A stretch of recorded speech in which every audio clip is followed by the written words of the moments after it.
એક તારા નામથી હું ખુદા શરૂઆત કરું છું, અંતરના વિચારોની રજૂઆત કરું છું. રાજી રહે તુજ મારાથી દેવ જન્મ નહીં, રાજી રહે તુજ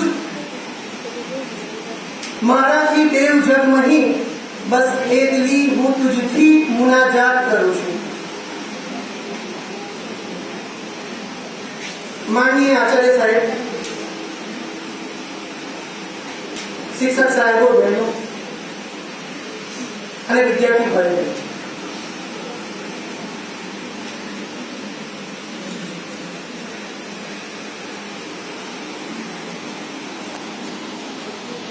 આ 8મી વિદાયની વેળાએ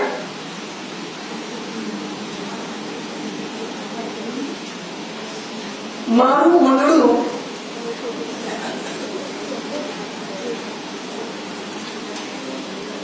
એક પ્રકારના કરુણતાના ઘરથી ઘાયલ થયું.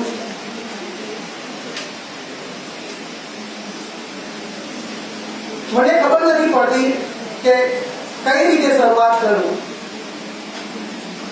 તેમ છતાં પણ મારા કેટલાક વિચારો હું તમારી સમક્ષ મૂકું છું.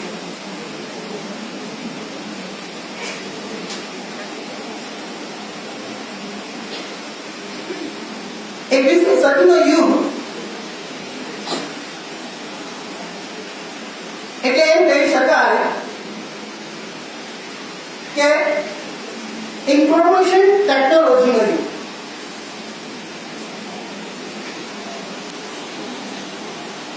જેમાં માણસ સતત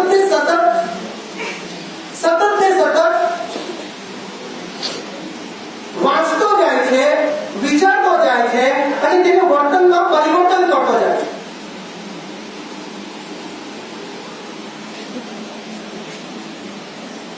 દુનિયાની અંદર જેટલી બધી શોધો થયેલી છે એ બધી શોધો અને આ તમે જે બધી સક્સેસ અને સફળતાઓના જે પરિણામ તમે જોઈ રહ્યા છો, એ સફળતાઓના પરિણામમાં જે વ્યક્તિઓએ કરેલા તેમના અલગ જે વિચારો છે એ વિચારોના કારણે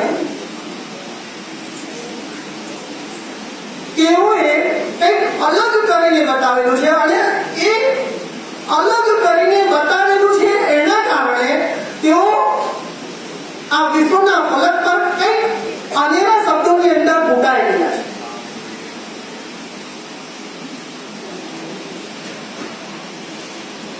એમણે બીજાઓ કરતા કંઈક ડિફરન્ટ વિચાર્યું છે. કહેવાય છે કે think different, you will become different. તમે કંઈક અલગ વિચારો અને તમે બીજાઓ કરતા કંઈક અલગ જુદા કરી આવો. ધોરણ 9 થી તમે જ્યારે અહીંયા પ્રવેશ કર્યો ત્યાર પછી આજના આ ધોરણ 12 અને ધોરણ 10 નો કોઈક છેલ્લો દિવસ હશે, તો એમને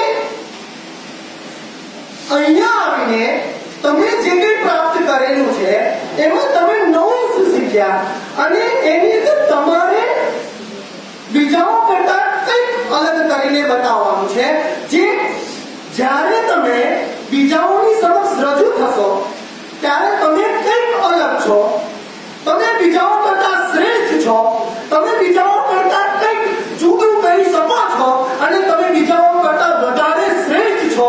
એ પ્રકારનો એટીટ્યુડ તમારી અંદર હોવો જોઈએ. ત્યારે આ સંસ્થાની અંદર તમે જ્યારે અહીંયાથી જઈ રહ્યા છો ત્યારે આ સંસ્થાનું ઋણ તમારે આવી રીતે ચૂકવીને બતાવવાનું છે. તમે બીજાઓ સમક્ષ ઉભા રહેશો ત્યારે તમે બીજાઓ કરતા કંઈક અલગ છો, તમે બીજાઓ કરતા કંઈક વધારે સારી રીતે જાણો છો અને બીજાઓ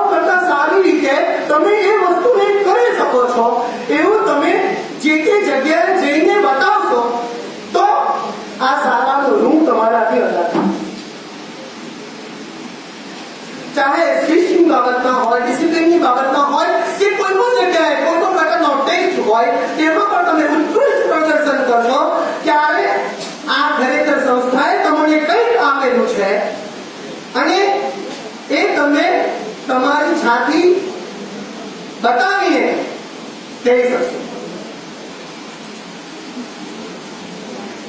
મિત્રો, આ જેટલી પણ અલગ અલગ પ્રકારની જે સક્સેસ જોવાય છે, સફળતાઓ જોવાય છે, એની પાછળનું મુખ્ય કારણ એ જ હતું કે તેઓએ કંઈક અલગ વિચાર્યું અને એટલા માટે તેઓ મહાન થઈ ગયા. એકવાર લંડનના બિગ બેન બગીચાની અંદર, બિગ બેન જે ટાવર છે એના બગીચાની અંદર એક 12 વર્ષનો બાળક બપોરના 12 વાગે બેઠેલો હોય.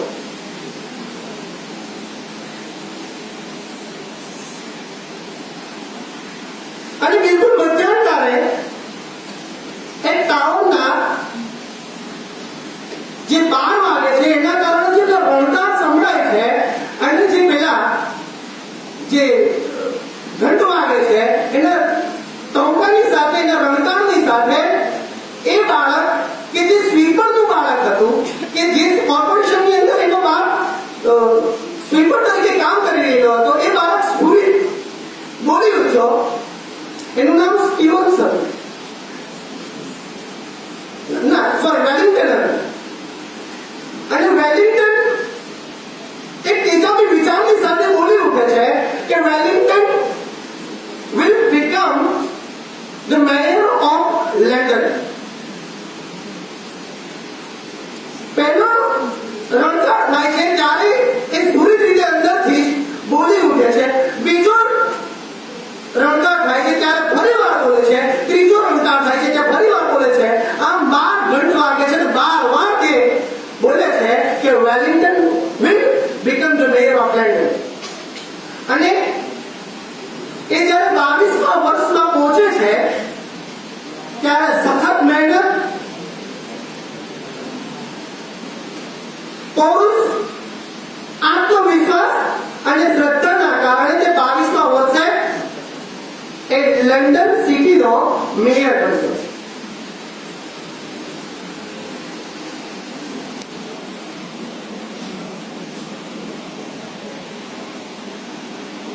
એવા કેટલાય ઉદાહરણો છે તમારી સમક્ષ કે જે તમને શીખવે છે કે તમારે કંઈક જુદું કરવાનું છે, તમારે કંઈક અલગ કરવાનું છે અને એના કારણે તમારે બીજાઓ કરતા તમે શ્રેષ્ઠ છો એ બતાવવાનું. આપણા વિદ્યાર્થીઓ પણ ધોરણ 10ના કેન્દ્રની અંદર હશે, કાં તો ધોરણ 12ના કેન્દ્રની અંદર હશે, તો પણ એટલા જ આત્મવિશ્વાસથી સજ્જ થઈને ગયેલા હોવા જોઈએ કે અમને બીજાઓ કરતા કંઈક વિશેષ આવડે છે, અમે બીજાઓ કરતા કંઈક વિશેષ જાણીએ છીએ.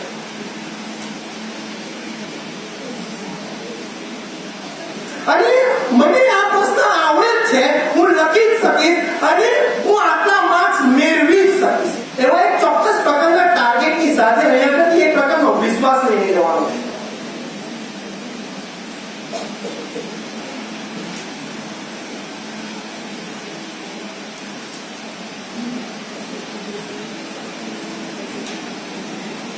તમે માણસ છો એટલે તમે વિચાર કરી શકો છો. તમારી અંદર એક પ્રકારનો પાવર છે કે તમે વિચારો છો અને એના કારણે તમે કંઈક શ્રેષ્ઠ છો એ બતાવી શકો છો. એક અંગ્રેજીની કહેવત છે કે આઈ એમ બીકોઝ આઈ થિંક. હું છું કારણ કે હું વિચારી શકું છું. તમે પણ માણસ છો અને તમે પણ વિચાર કરી શકો છો. દુનિયાની અંદર શ્રેષ્ઠ તમે છો અને એના કારણે તમે એટલા માટે શ્રેષ્ઠ છો કારણ કે તમે વિચાર કરી શકો છો, તમે વિચારી શકો છો.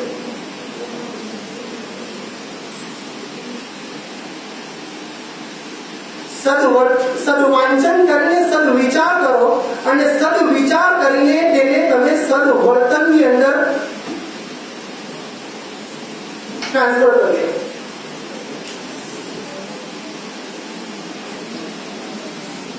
એવા કેટલાય બનાવો છે તમારી સમક્ષ.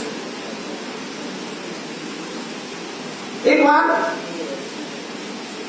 અંગ્રેજોએ ફ્રાન્સ પર હુમલો કરેલો અને ફ્રાન્સ પર હુમલો કરેલો તો તે વખતે ફ્રાન્સનો એક કમાન્ડર એમના રાજા પાસે જાય છે અને કહે છે કે રાજાજી,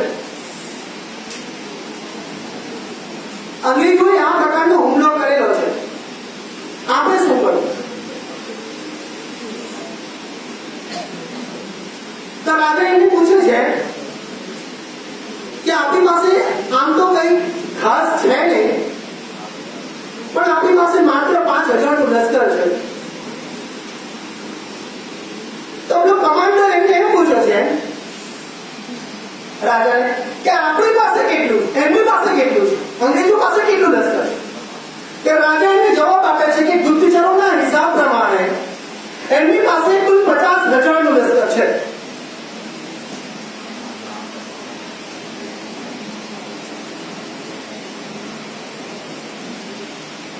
તો પેલો 5 ફૂટ 2 ઇંચનો કમાન્ડર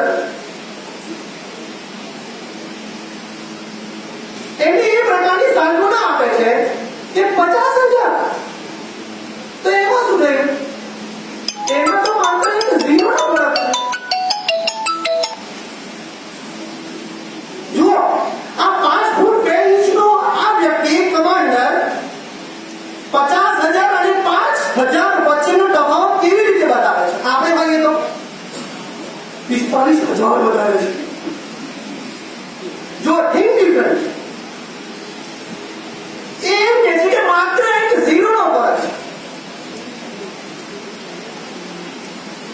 ત્યારે આ રાજા એમના ખભા પરથી એને ક્રોસ તાણ આપે છે અને એમને પહેરાવે છે અને કહે છે કે નાઉ યુ કેન લીવ. હવે તારે આના ચીફ બનીને જવાનું છે. આ 5 ફૂટ 2 ઇંચનો કમાન્ડર એની પોતાની આગવી સ્ટ્રેટેજીના કારણે, એની વ્યૂહરચનાને કારણે આ 50,000 નું સમૂહ 5,000 લશ્કર લઈને લડે છે.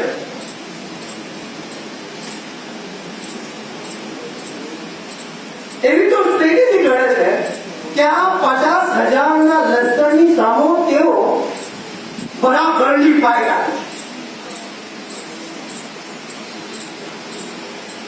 અને આ 5 ફૂટ 2 ઇંચનો કમાન્ડર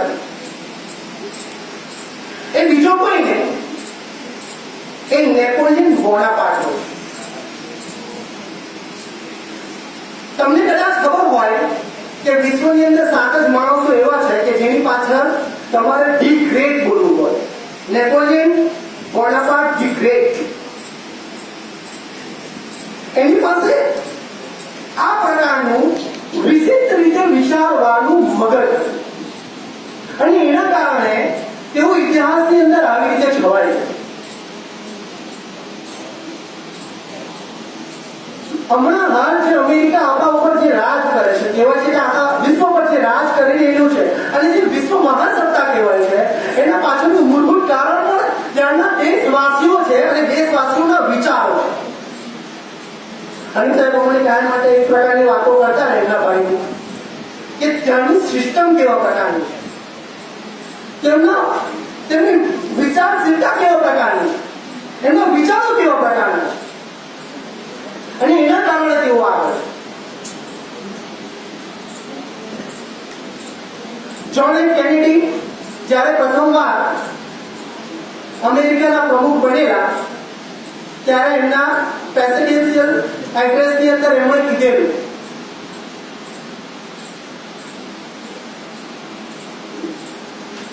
કે don't ask what America can do for you, ask yourself what can do for America.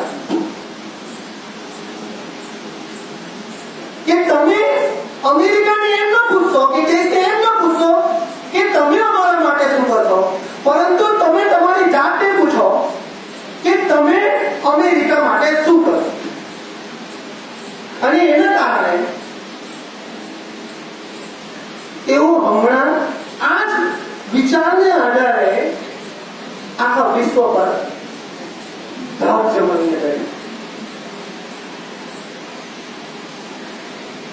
આ પ્રકારના વિચારો તમારે અંદર, તમારી પાસે મદદ છે, તમે પણ માનવ છો અને તમે પણ શ્રેષ્ઠ કરી શકો છો, પણ તમારે શું કરવાનું છે કે તમારે બીજાઓ કરતા કંઈક વિશેષ કરીને બતાવવાનું છે, કંઈક અલગ વિચારવાનું છે, કંઈક જુદું વિચારવાનું છે.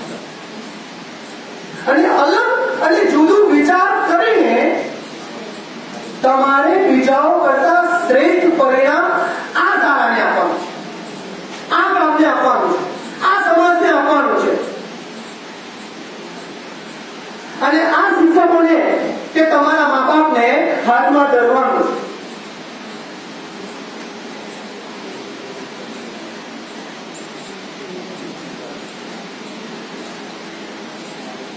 દસ અને 12 ના વિદ્યાર્થીઓ જે અહીંયાથી વિદાય લઈને જઈ રહ્યા છે.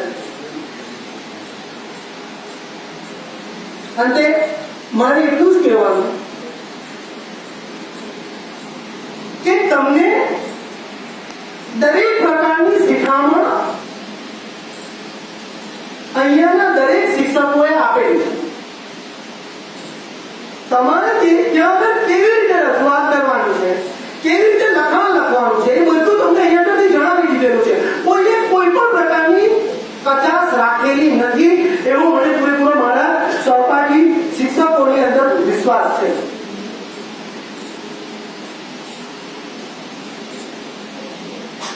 મને ખબર છે કે માત્ર અને માત્ર એક પીરિયડ મળે ને તો પણ અંદર અંદર ઝઘડે કે આ પીરિયડ મારે લેવા જવું છે, આ પીરિયડ મારે ટેસ્ટ લેવાનો છે. આવા શિક્ષકો તમને કુદરતે આપેલા છે. મને તો સાચી વાત કરું તો આવી શાળા અને આવા તમારી કેર કરનારા શિક્ષકો નથી મળે. આ એક સત્ય વાત છે.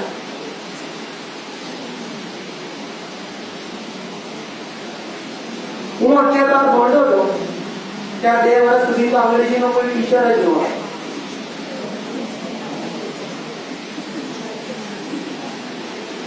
સ્ટેટિસ્ટિક્સ ના સાહેબ પણ કંઈક અલગ વિષય વાત.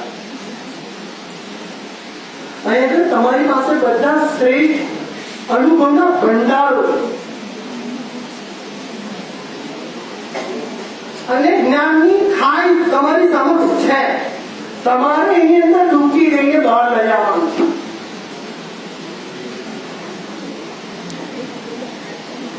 તમારે બધું જ જડી દીધેલું છે. તમારા જે કંઈ પણ પ્રશ્નો છે એ પ્રશ્નો બાબતે પણ તમને કહી દીધેલું છે કે જે કંઈ પણ પ્રશ્નો હોય છે તમારી પાસેથી અહીંયા સુધી રજૂઆત કરો, તમને ચોક્કસ જવાબ મળશે.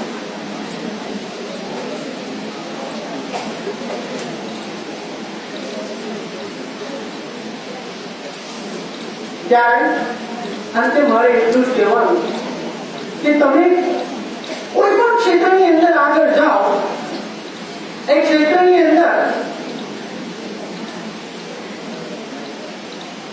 સફળતાની ટોચ પર અન્ય પૈકીના તમે એટલે કે પરેજ હાઈસ્કૂલ પરેજના વિદ્યાર્થીઓ દેખાય અને જે તે શાળા અને જે તે જગ્યાએ તમે જાઓ ત્યારે આ શાળાને રોશન કરો એવી શુભેચ્છાઓ. અને ધોરણ 10 અને 12 નું પરિણામ અત્રેથી 100% ટ્રિપલ ફિગરની અંદર 100% ડબલ ફિગર પણ નહીં, આપણે ટ્રિપલ ફિગરની અંદર આપણો આંકડો જોઈએ. 100% જ આવવું જોઈએ ઇન્શાઅલ્લાહ તાઆલા. અને આપની સાથેથી હું જે થકી અહીંયા છું, તમારા પરેજ હાઈસ્કૂલ પરેજની અંદર હું જેમના થકી છું એવા સાહેબ આપણી વચ્ચેથી વિદાય લઈ રહ્યા છે. તો એમને મારા તરફથી કહો કેવી રીતે પાર માનો, કેવી રીતે અમલવાનો મને ખબર નથી પડતી, પણ એટલું કહી શકીશ કે હું જે કંઈ પણ છું અહીંયા આગળ, હું કદાચ સૌથી ઓછો આ બધા જ શિક્ષકો પૈકીનો સૌથી ઓછો અનુભવ ધરાવતો શિક્ષક છું, પરંતુ મને ટેક ઓફ કરનાર, કે મને હૂંફ આપનાર, કે મને અહીંયા સુધી લાવનાર, અને પરેશને કદાચ જો કદાચ હું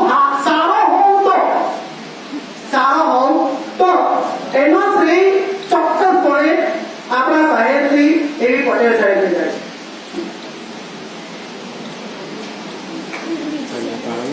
કારણ કે બધા બહુ પ્રતિસ્પર્ધીઓ હતા, એમની વચ્ચેથી એમણે મારું નામ સજેશન કરેલું હતું. એટલે એમનો બદલો કદાચ અલ્લાહ એમને આપે, જો હું કદાચ સારું કરી શકું તો. અને મારાથી તો અપાય એમ નથી, પરંતુ મારામાંથી તમે પણ થોડું થોડું કઈ એમને સારું રિઝલ્ટ અને એ યાદગાર બનીને જાય અહીંયાથી, એવા યાદગાર રિઝલ્ટની સાથે તમે એમને બદલો આપો.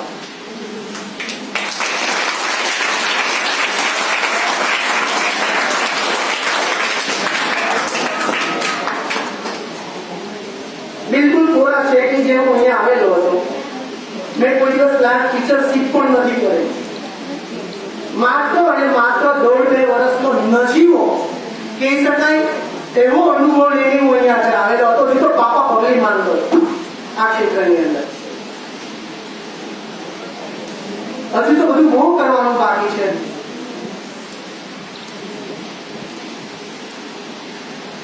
પણ કદાચ હું થોડો તૈયાર થયેલો હોઉં તો એમ કહી શકાય કે આ શિક્ષકો કે જે સ્ટાફની અંદર મને અને આ સાહેબ કે જેમણે મારી કાયમ પીઠ થાપડી છે અને મારી પાછળ એક ટેકા સ્વરૂપે હાથ મૂકેલો છે, એમના પ્રતાપે અલ્લાહ એમને તંદુરસ્તીની સાથે 100 વર્ષની ઉંમર આપે.